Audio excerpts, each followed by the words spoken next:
Las expectativas de una conversación con Luis Rosales no pueden ser más prometedoras y, si hemos de hacer caso a lo que dicen los que le conocen bien, también más sorprendentes. Juan Carlos Curuchet ha escrito que leer a Rosales como conversar con él es como darle la vuelta al mundo. Nunca se sabe a dónde se irá a parar. ¿A dónde iremos a parar, maestro Rosales? Donde me lleve. En un libro de homenaje que se hizo en su día a Luis Rosales por todos los escritores españoles, un poema de Pablo Neruda, aquí está en autógrafo, que dice: ¿qué decir de Luis Rosales, a quien yo conocí naranjo recién florido en aquellos años 30 y que ahora es grave poeta, exacto definidor, señor de idioma? Ahora lo tenemos lleno de frutos, exigente y fecundo. Atravesó este mortal antipolítico el momento desgarrador en Andalucía y se ha recuperado en silencio y en palabra. Salud, buen compañero. A Neruda le conociste antes... Después que a Federico. Después que a Federico. ¿Antes de la guerra? Sí, antes de la guerra, claro. Sí, a Neruda lo conocí en el año 33. Neruda era ya la encarnación... Esos años 30 de que él habla, es de 33, 34, exacto, 35 y 36. Y era ya la encarnación de esa poesía vital. El conocimiento, en primer lugar, entonces, claro, mi gran admiración era Federico y los grandes amigos en ese momento eran Federico y Neruda. Tenían una simpatía mutua, una estimación mutua, una admiración mutua grandísima, y por lo tanto no era... Junto a ellos crecí yo. El momento de Neruda era importantísimo porque acababa de terminar de publicar su primera residencia en la tierra, su libro realmente capital, ¿no? Y estaba entonces escribió en España durante esos años. Yo lo he visto escribir en muchos momentos, yo sé cómo escribía, porque lo he acompañado en muchos momentos, y entonces estaba escribiendo su segunda residencia, casi toda ella escrita en España, y publicada también en las ediciones, ¿no? En Ediciones del Árbol por Pepe Bergamín, al cual, en fin, me gusta nombrar con agradecimiento, porque él fue mi primer editor y realmente fue la primera persona que me tendió la mano, ¿no? De una manera generosísima. Fue un magnífico capitán y un gran promotor. Bueno, ahí hemos visto, ha pasado una fotografía por la pantalla que no es de aquella época, sino que es de la última entrevista con Neruda, cuando Neruda, ya herido de muerte, pasó unas horas en el aeropuerto de Barajas y acudisteis a verle tú, Vivanco y algún otro poeta. Sí. En esta foto me parece que estáis... Exacto, ahí está. Está Luis Felipe Vivanco. Se ve detrás, ¿no? Se ve detrás, sí, el mapa que hay en el aeropuerto de Barajas. Está Pablo, que está sentado un poco arrellanado. En la fotografía, aquí no se le puede ver, pero en la fotografía se le nota ya, claro, que tenía la piel un poco tenía ese color perlado, gris, ¿no? Que indudablemente, porque esta es una fotografía de 3 meses anteriores a su muerte, en el momento en que ya realmente regresaba a la tumba. Porque él sabía que iba a morir. Sí, sí, él lo sabía, sí. Claro, él tenía un cáncer y el cáncer ya se lo habían diagnosticado. Él, cuando regresa a Chile, pues regresa a morir. Por eso digo que regresa a la tumba. En los dos sentidos. En todos los sentidos. Todos los sentidos. Bueno, y así como hemos recordado esta última entrevista, que debió de ser muy, muy emotiva con Neruda, ¿te acuerdas acaso, haciendo otra vez un viaje al fondo de la memoria, de cómo fue la primera?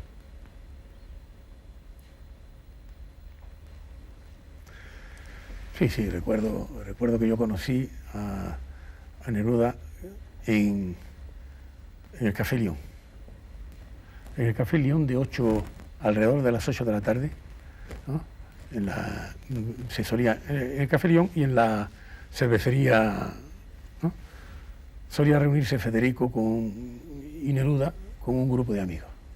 Algunos de ellos han sido después actores famosos, otros de ellos fueron los compañeros de la barraca, han sido arquitectos, y allí todas las tardes se reunía un grupo de 10, 12 o 14 personas. También estuvo el músico chileno Acario Cotapo, yo recuerdo, y allí conocí a Pablo Neruda.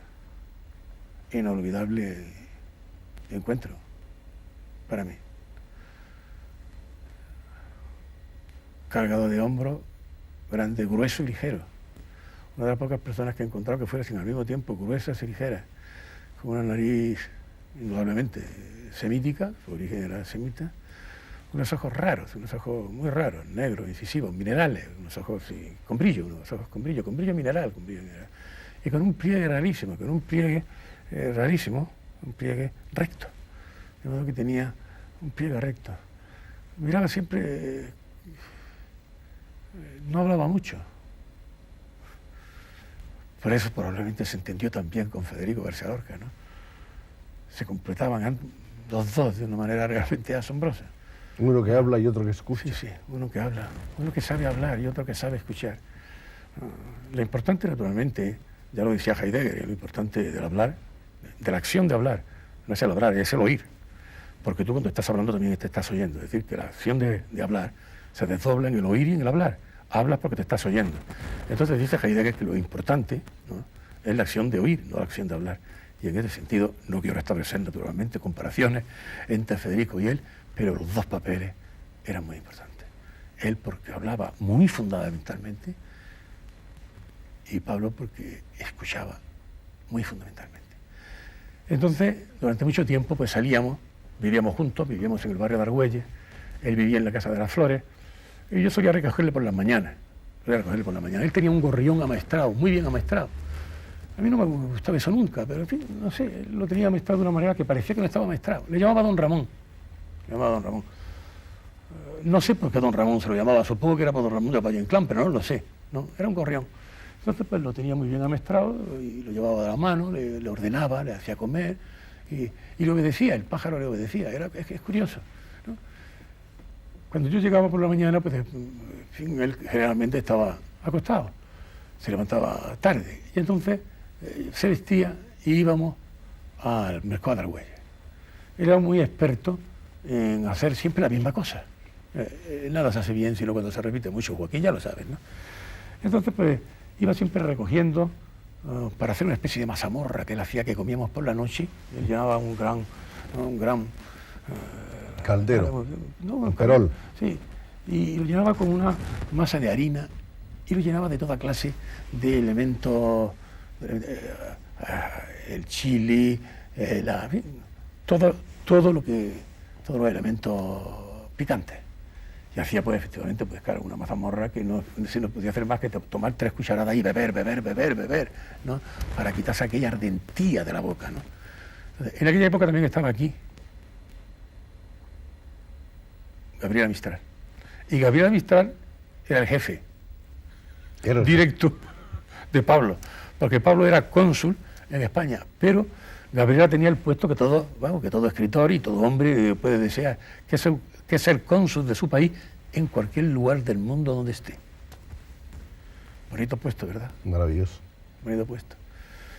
Entonces, después de recorrer, ¿no?, el mercado, siempre en busca de especies picantes para hacer aquella mazamorra, pues íbamos a Manolo. Yo le he dicho a Manolo que es inexplicable que no tenga puesto allí, el que nos reuníamos allí todas las noches con Pablo, ¿no?, y allí compraba, en casa de Manolo, compraba él el vino. Entonces, en la casa, hay que hacer una casa de paredes muy desnudas, pero con cosas preciosas. Ya tenía entonces él la afición, pero la afición a las primeras colecciones que tuvo. Después él fue teniendo colecciones de todo y colecciones, pero entonces fueron las primeras colecciones. Entonces tenía colecciones de máscaras, las máscaras islandesas, ¿no?, las máscaras muy estupendas. Y nos reuníamos allí, pues, a tomar de cuando en cuando una cucharada, ¿no?, a esperar con temor la posible llamada de Gabriela y a beber aquella maravillosa frasca de vino tinto inacabablemente. ¿Y cuando llegaba Gabriela, qué pasaba? Él le temía mucho a Gabriela. Gabriela era una persona, era una mujer muy apersonada. Bueno, no era una mujer ni era una persona, era una montaña andando, no era una montaña con el color terroso, con la piel de tierra, ¿no?, con el volumen, con un tipo de movimiento entre majestuoso, parsimonioso e inmóvil, que no te dabas cuenta de que se movía, pero se movía, ¿no? Y era tremenda, impresionaba sin ser su subordinado, me impresionaba a mí. ¿Cómo no iba a impresionar a él? ¿Y veías a Neruda escribir? Sí, lo vi muchas veces escribir.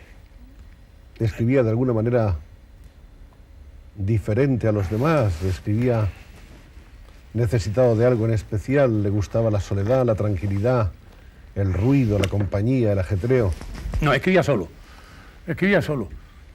Era muy técnico, yo siempre se lo he dicho. La inmensa mayoría de la gente ha creído que, en fin, que tanto Federico como él, pues no eran... Eran pura inspiración. Sí, yo creo que han sido los supertécnicos. Y yo creo que concretamente Pablo era el supertécnico de la poesía de nuestra lengua. Él tenía la costumbre, por ejemplo, de apuntar.